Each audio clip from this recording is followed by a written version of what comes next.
In the last video, we had a three-dimensional surface where the height z was a function of x and y, and it gave us surface in three-dimensional space.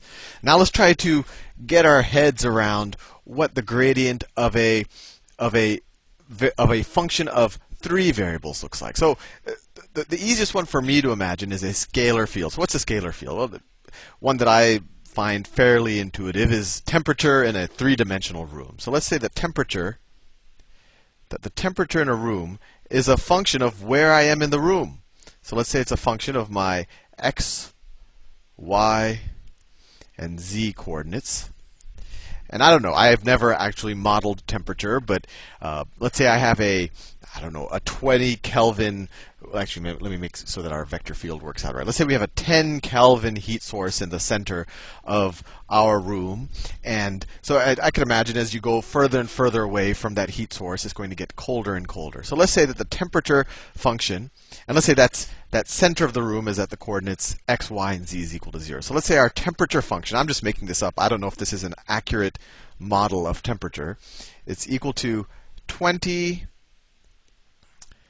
Now I keep saying 20, but let's say it's 10.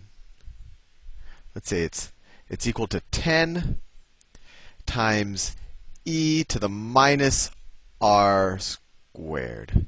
Now why did I say r? I said it's a function of x, y, and z. Well, I'm just saying that it exponentially decays as you get further and further away from that source, kind of radially further and further away from that source.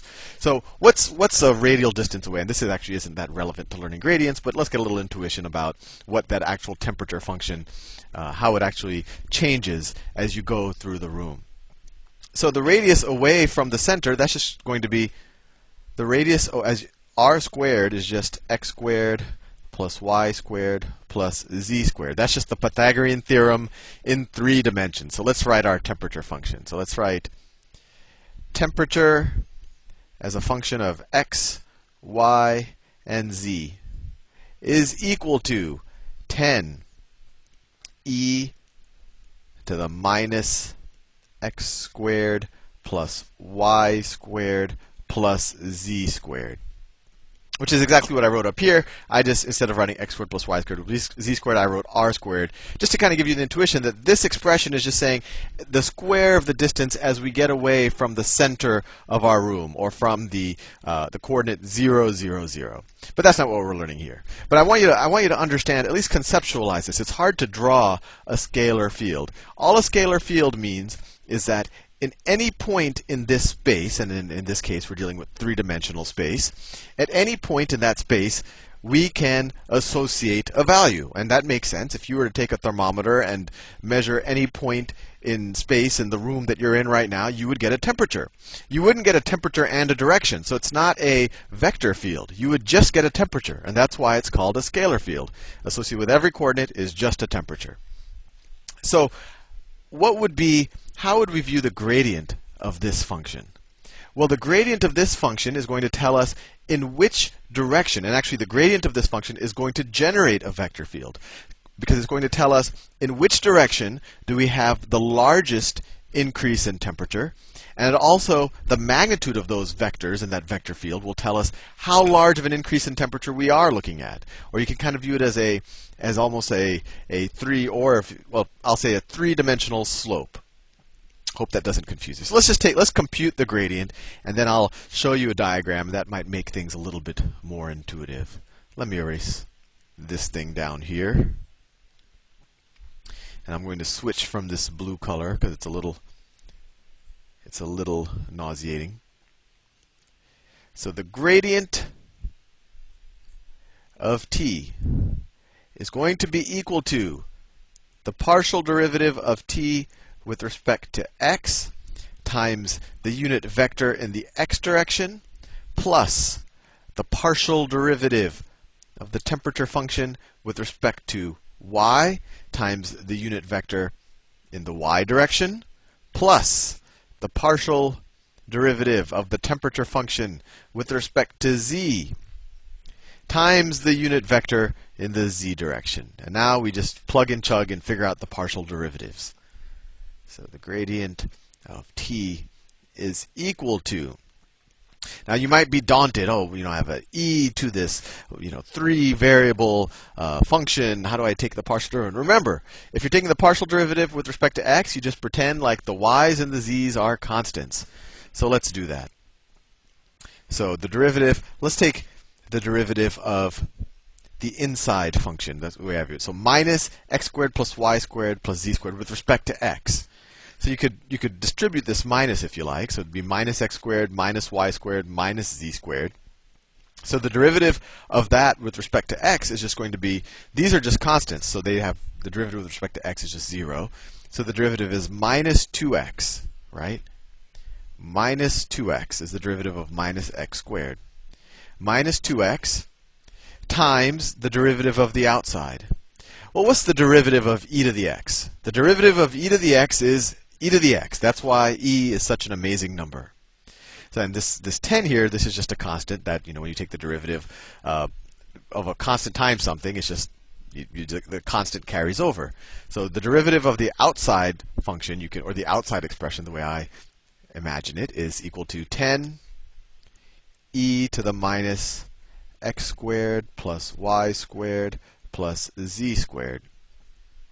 And then all of that times the unit vector in the I direction, right? And now we can do the same thing for the y direction. So plus, what's the partial derivative of this with respect to y? Well, it's going to look very similar. The partial derivative of this inner function with respect to y, it's minus y squared, so it's minus 2y, and then the derivative of the whole thing is just itself again. So times 10 e to the minus x squared plus y squared plus z squared. And then all of that times the unit vector in the y direction times j. And then finally, the partial derivative of this of the temperature function with respect to z. And that's just minus 2z times 10 e to the minus x squared plus y squared plus z squared. This is just the chain rule, and I'm treating the other two variables that I'm not taking the partial derivative with respect to as constants. And then all of that times the unit vector in the k direction. And we could simplify this a little bit. You could have, minus 2x times 10, that's minus 20x. Let me write it up here. So the gradient of the temperature function is equal to minus 20 e to the minus x squared plus y squared, you probably can't read this, plus z squared times I minus 20, this is minus 20x minus 20y. Actually, I'm not going to go into that because I realize I'm running out of time. I think you can simplify this algebraically. But anyway, the more important thing is, I always find with gradients it's easy to calculate them, but the intuition, oh sorry, this is also included, this is a k right here. The harder part is the intuition. So let's get an intuition of what this gradient function will actually look like. So what would happen if you wanted to know the gradient at any point in space? You would substitute an x, y, and z in here. So the gradient function is actually a function of, you could write it as, the gradient function is a function of x, y, and z. But it's no longer, remember, t, to the temperature at any point, was a scalar field. At any point in 3 dimensions, it just gave you a number. Now when you have the gradient, at any point in 3 dimensions, it gives you a vector, right? Because it has I, j, and k components, where the magnitude are the partial derivatives, and then the direction is given by I, j, and k. So we've gone from having a scalar field to a vector field. And let's see what it looks like. And let me make it bigger so we can explore it a little bit. I think that's pretty good. So this is the vector field. This is actually the gradient of the function that we just solved for. And as you can see, at any point, and when this computer, this graphing program that did it, it just picked different points and it calculated the gradients at that point, and then it graphed them as vectors. So the length of the vectors are just the magnitudes of the x, y, and z components, and then you add them together like you would add any vectors. And then the direction is given by the the relative weighting of the I, j, and k components. And as you can see, the intuition is pretty Interesting. As you get closer and closer to our heat source, the rate at which the temperature increases, right? The vectors as you get closer get bigger and bigger. And let me zoom in. Let's actually fly in to the vector field. So we're now within the vector field, and you can see as we get closer and closer to the center of our heat source, the vectors, the rate at which the temperature increases gets bigger and bigger and bigger. Anyway, I hope I didn't confuse you. When I first learned gradients, I think the computation is relatively straightforward. It's just partial derivatives. But the intuition is always the interesting thing. And hopefully this temperature analogy, or not even analogy, this temperature model will make a little sense to you. But it applies to pretty much any scalar field. Anyway, I'll see you in the next video.